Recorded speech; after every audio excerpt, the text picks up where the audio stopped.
Bom, então aqui eu só vou fazer uma revisãozinha para nós situarmos aonde nós estamos, né? No DSM lá, o capítulo sobre transtorno de personalidade, ele tem um capítulo específico sobre transtorno de personalidade, que trabalha com essa noção categorial, né, de estabelecer categorias, e ele tem uma outra parte que está mais voltada ainda ao que está sendo desenvolvido para pesquisa, que trabalha mais com a noção de traços de personalidade, né? São os fatores de personalidade. Essa parte que nós estamos vendo aqui é a parte categorial, a parte clássica, tradicional. Transtornos de personalidade, nós temos aí 10 transtornos de personalidade, né? E esses transtornos são agrupados de acordo com características comuns. O DSM divide em 3 grupos, ou clusters também. Então, é o grupo A, B e C. Grupo A é o grupo que está mais próximo da esquizofrenia, do espectro da esquizofrenia. São os estranhos e esquisitos, que a gente tem aqui, né? O paranoide, esquizoide, esquizotípico. Faltou uma letrinha. Grupo B são os dramáticos, emocionalmente desregulado, erráticos, né? São transtornos relacionados mais à desregulação emocional ou desregulação da própria conduta. Aí a gente tem lá o antissocial, o borderline, a histriônica e o narcisista. O grupo C, ele está voltado à ansiedade, à apreensão e a evitação. Eu tenho o transtorno evitativo, dependente e o obsessivo compulsivo. Hoje, nós já fizemos um apanhado geral sobre transtornos. Hoje nós falaremos um pouquinho aqui do paranoide, né? Primeiro transtorno de personalidade. Deixa eu chegar nele lá.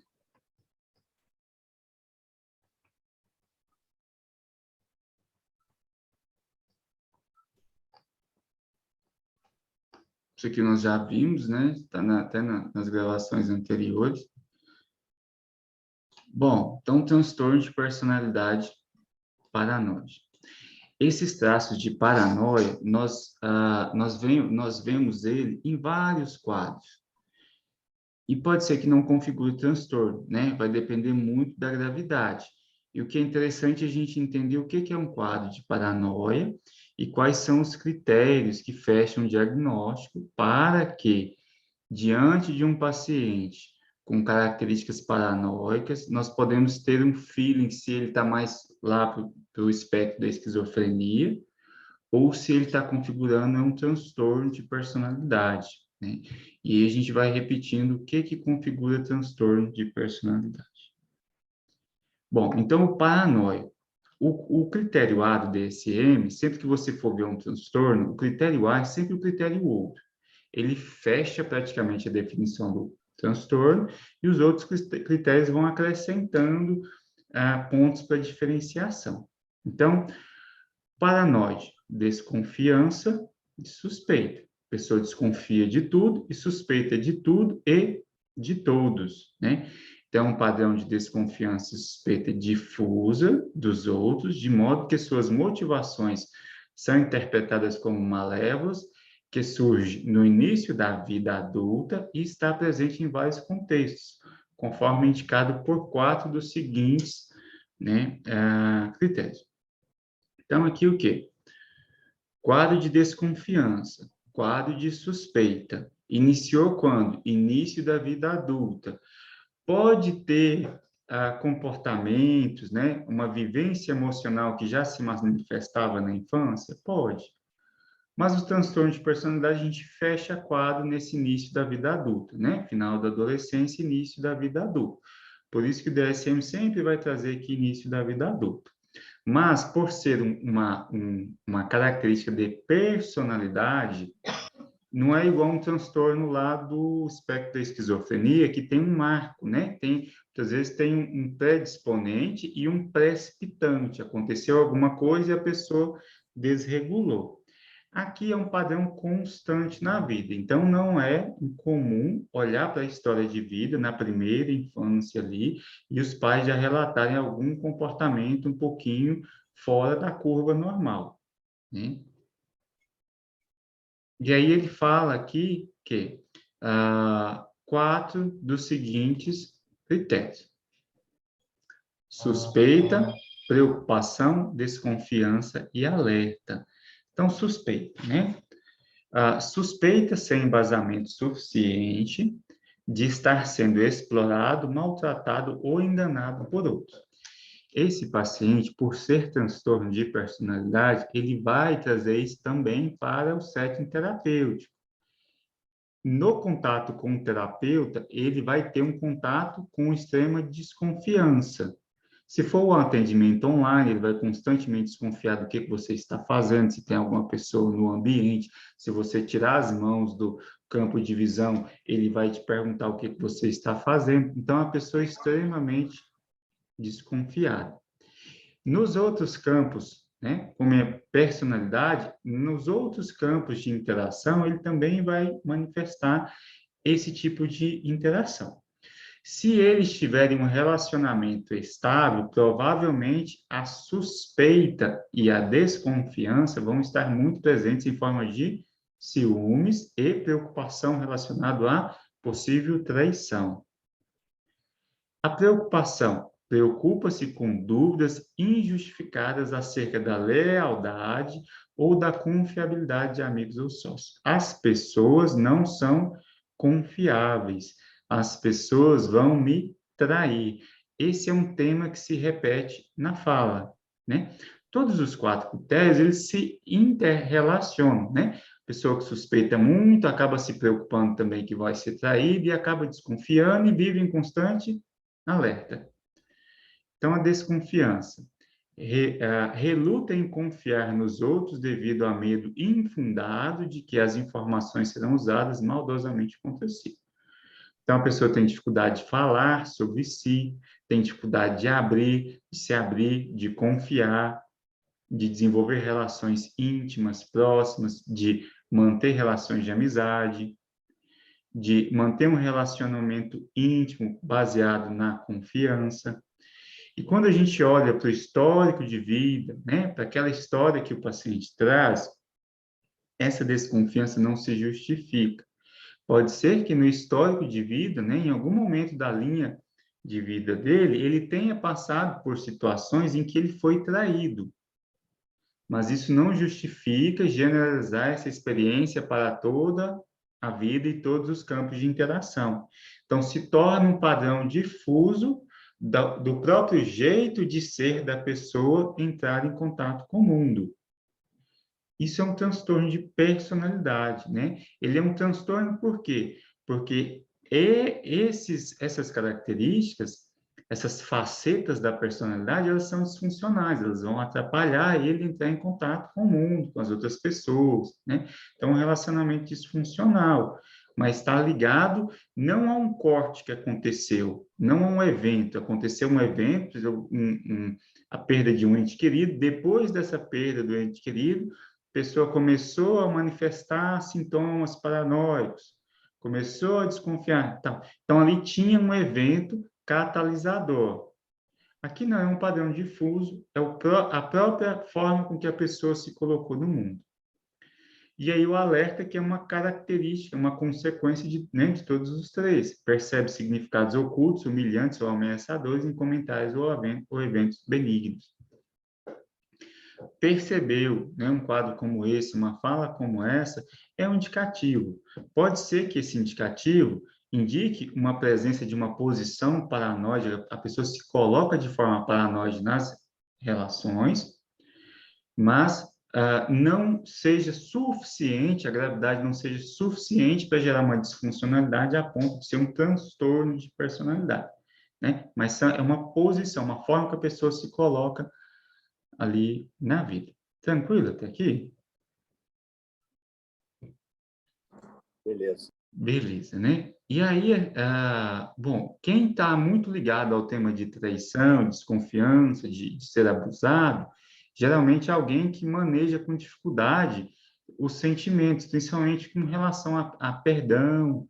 E aí é comum que ele seja uma pessoa muito rancorosa, porque ele se acha prejudicado e traído o tempo todo. Então, não dá para ele perdoar o tempo todo. O mundo todo está atacando. Então, ele guarda esse ressentimento, esse rancor.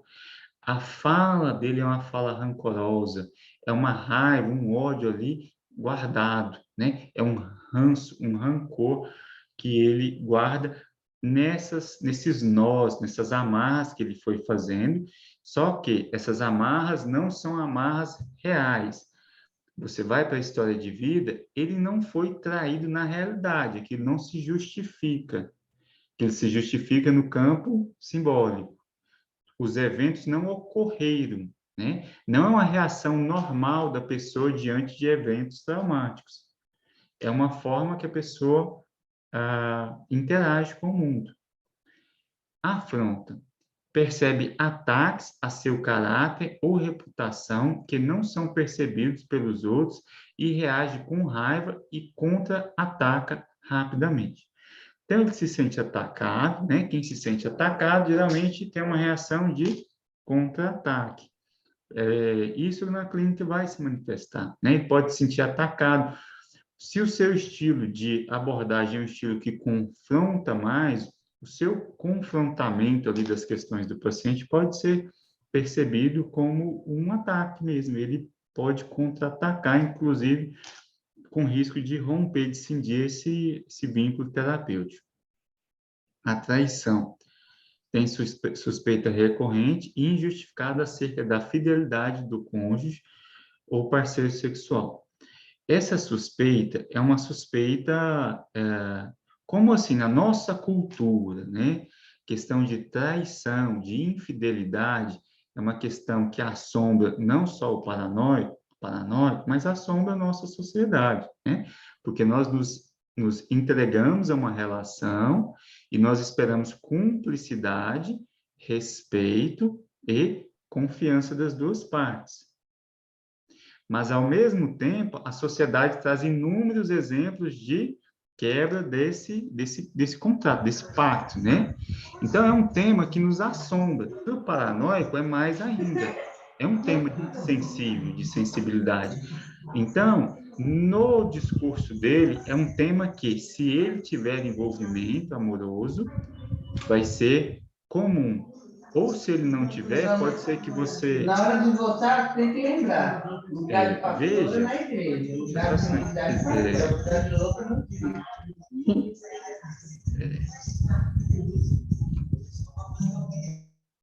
aí.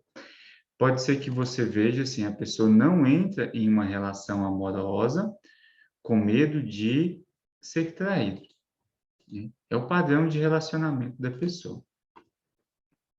Só voltar aqui para ver uma questão. Ô, Márcio, Sim, Fernando.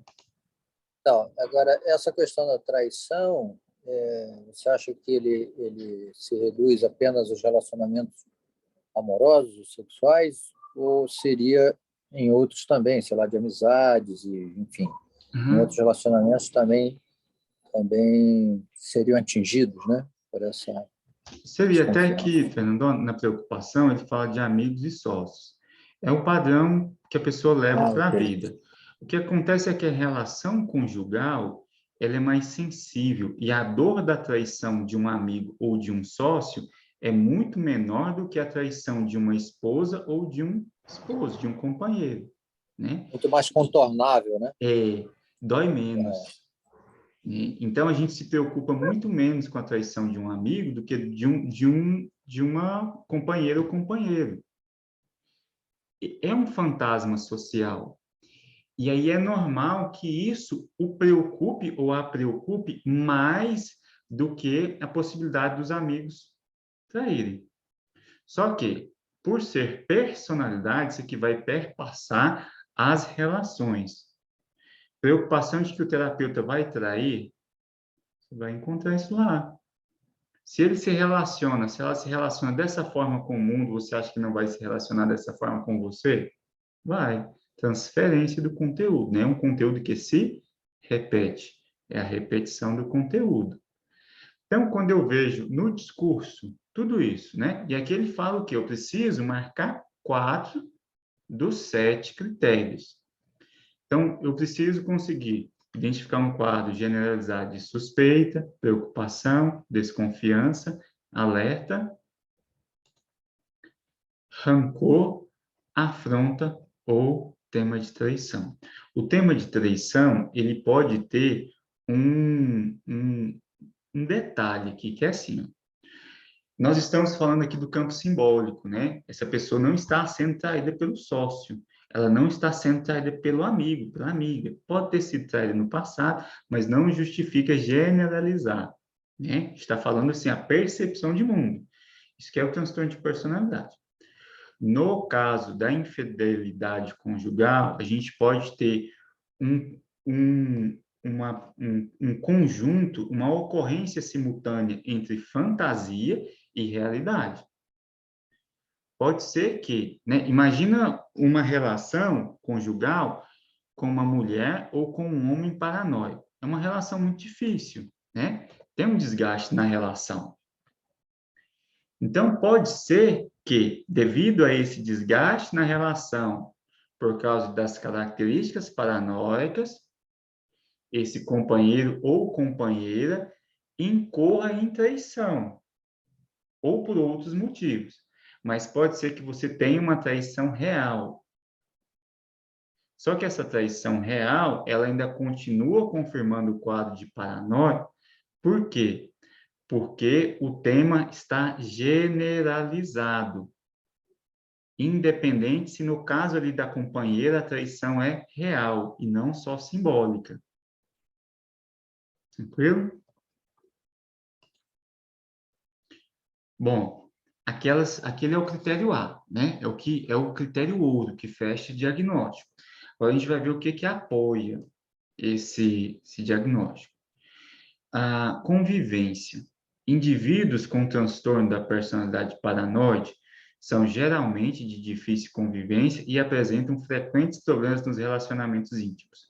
O testemunho das pessoas que convivem com ele, né? Essa informação de terceiros é muito valiosa, porque quem está de fora vai olhar aquela relação e vai se sentir, inclusive, ameaçado. Não ameaçado, mas impactado por ela de forma negativa.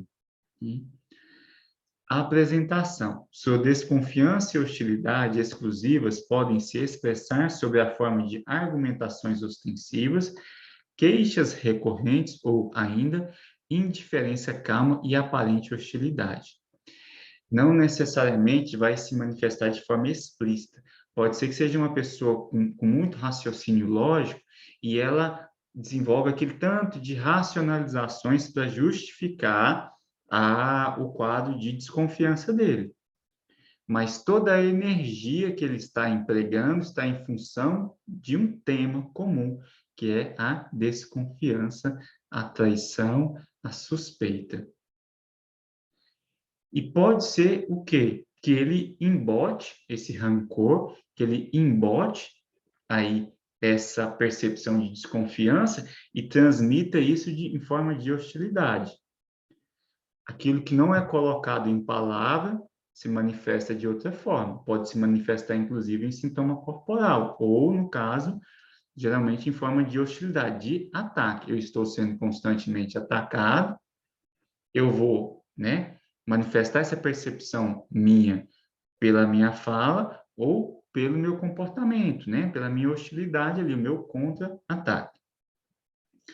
O alerta, ainda que possam parecer objetivos, racionais e não emotivos, frequentemente demonstram labilidade afetiva com predomínio de expressões hostis, inflexíveis e sarcásticas. Que isso aqui junta, né? Então, assim, a pessoa pode estar lá embotada, ser uma pessoa inteligente, racional, muito focada no discurso racional de justificar suas suspeitas. Mas ainda assim, ele vai ter esse momento de labilidade, que é quando a carga emocional é tão forte, tão intensa, que transborda no racional. O racional não consegue justificar e a emoção acaba fluindo. Ela vai fluir em instabilidade e, geralmente, né, hostilidade, agressividade. hipervigilantes, isso aqui eu não falei. Como são hipervigilantes em relação a ameaças potenciais, podem agir de maneira discreta, secreta ou indireta e parecer frios e sem sentimentos afetivos.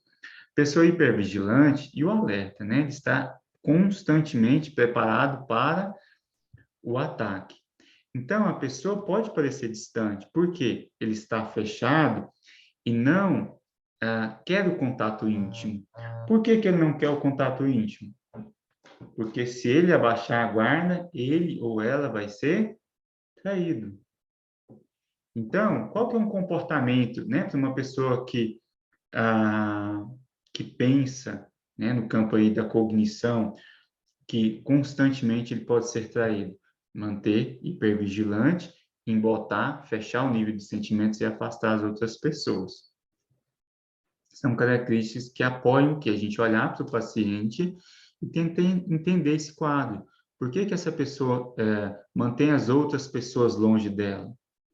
Por que essa pessoa racionaliza tanto essa conduta de desconfiança? Por que essa pessoa é uma pessoa tão hostil com as pessoas que estão próximas? De onde vem essa necessidade de ataque? E as pessoas que convivem com ela, o que dizem dessa pessoa? São as características que vão apoiar esse diagnóstico. Tranquilo, pessoal?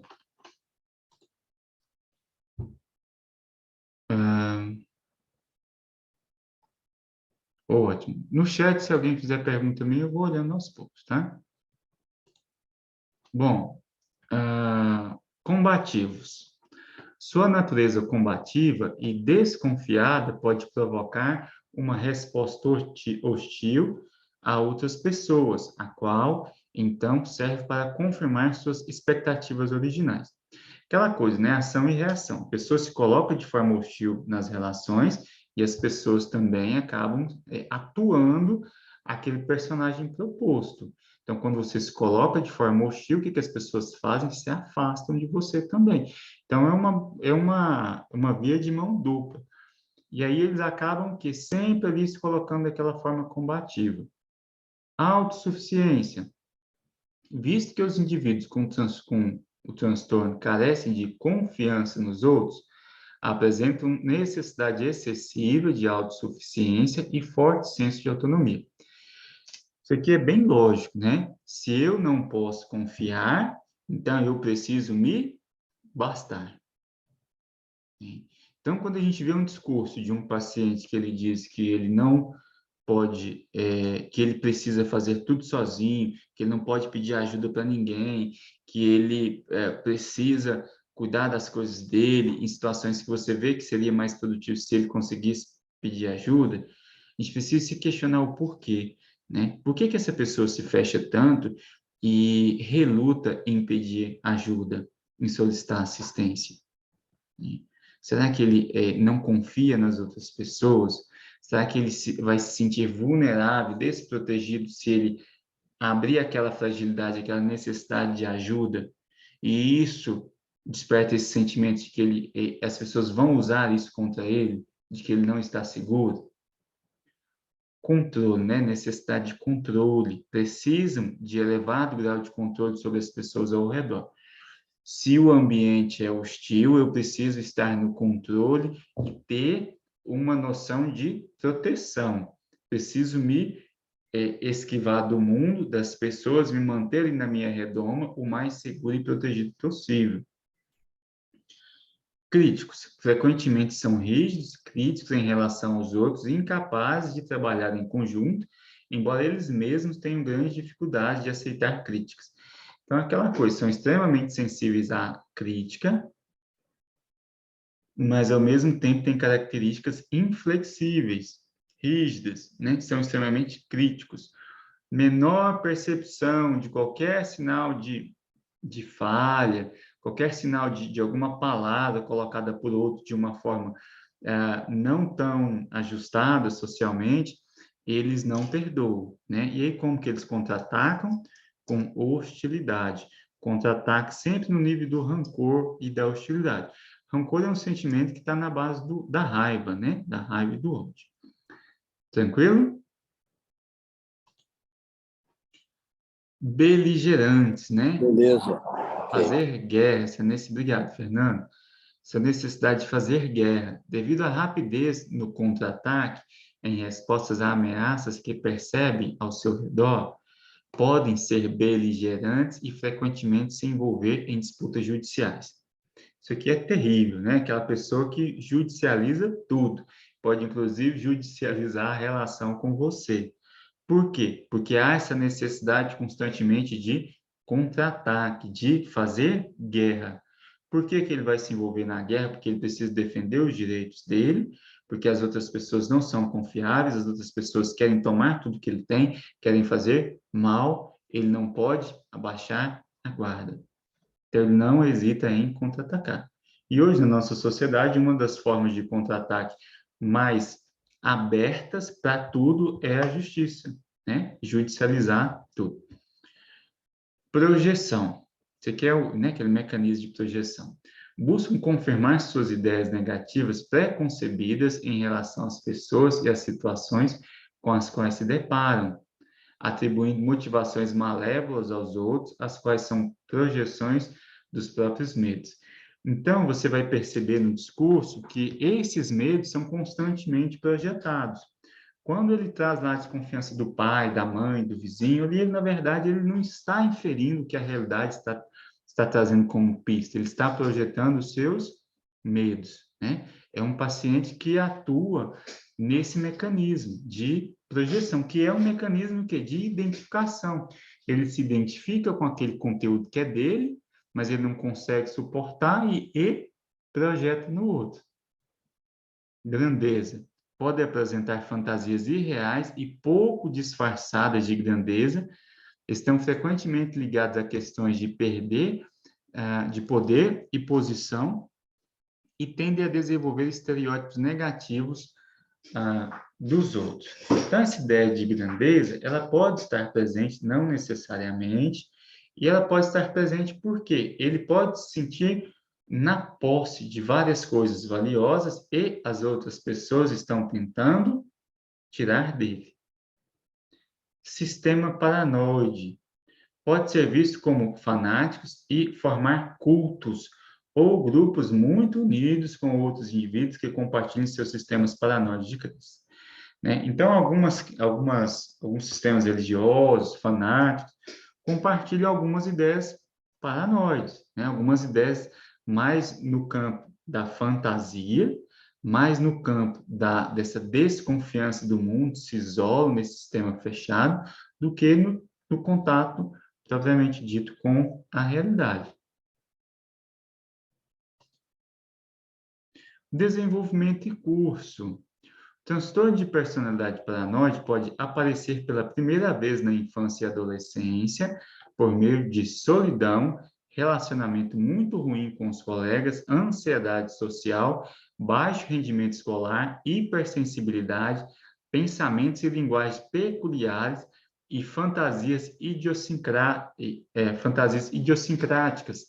Essas crianças podem parecer estranhas ou excêntricas e atrair provocações. Aquilo que eu disse, o transtorno a gente faz o diagnóstico no final da adolescência, início da vida adulta, mas podem ser características que já estão presentes desde a primeira infância, né? Que são essas características: solidão, relacionamento ruim, né? Se isolam, essa ansiedade em contato com o outro, rendimento escolar comprometido, hipersensíveis, pensamentos e linguagem peculiares, reino das fantasias, né?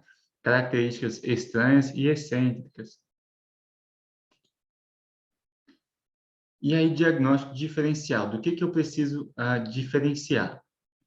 Não ocorre exclusivamente durante o curso da esquizofrenia, do transtorno bipolar ou depressivo com sintomas psicóticos, ou o transtorno psicótico, e não é atribuível aos efeitos fisiológicos de outra condição médica. Ou seja, esses transtornos, a esquizofrenia, o espectro, o bipolar e o depressivo com sintomas psicóticos, eles carregam todas essas características paranoides, né? Faz, inclusive, parte lá das características diagnósticas. Então, se o paciente está em um surto de qualquer uma dessas patologias, não é transtorno de personalidade, é uma característica desse outro transtorno, né? Se essas características começarem a desenvolver em paralelo com esses transtornos, não é comorbidade. Eu preciso fazer a diferença, a diferenciação, né? A personalidade, lembra que ela não vai ser um período específico, é a forma que o sujeito é na vida. Então, não vai ser só durante aquele outro transtorno. Se os critérios são atendidos antes do surgimento da esquizofrenia, acrescentar pré-mórbido, isso é, transtorno de personalidade paranoide pré-mórbido, ou seja, aí é comorbidade, e a comorbidade é pré-mórbido porque já existiam os traços paranoides. Essa questão de diagnóstico diferencial e comorbidade é tranquilo para todo mundo?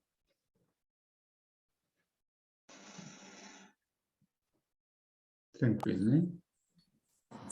Se eu fiquei com dúvida ainda, você poderia esclarecer de novo? Posso sim. O diagnóstico diferencial, quando o DSM fala, ele está falando assim, é de quais transtornos que você, clínico, pode estar confundindo.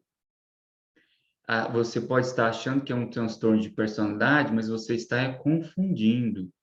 É outro transtorno. Então, você precisa diferenciar. Por isso que é o diagnóstico diferencial. Então, você precisa diferenciar da esquizofrenia, que carrega as mesmas características do bipolar e do depressivo com sintomas psicóticos. Por quê? Pode ser que não seja um transtorno de personalidade, que seja um desses transtornos. A esquizofrenia, quando você vai lá, você vai encontrar a mesma coisinha, né? Os mesmos critérios. E aí, é esquizofrenia ou é transtorno de personalidade? Por isso que a gente faz o diagnóstico diferencial. Você vai fazer a diferenciação, fala, não é esquizofrenia. Ou, não, é esquizofrenia, mas esse tema se repete ao longo da vida. Então, é esquizofrenia, mais transtorno de personalidade paranoide. Aí é ao mesmo tempo, né? Aí é uma comorbidade, ou seja, o paciente tem os dois. Pessoal, o nosso tempo da sala aqui, ele está encerrando, a sala vai cair agora.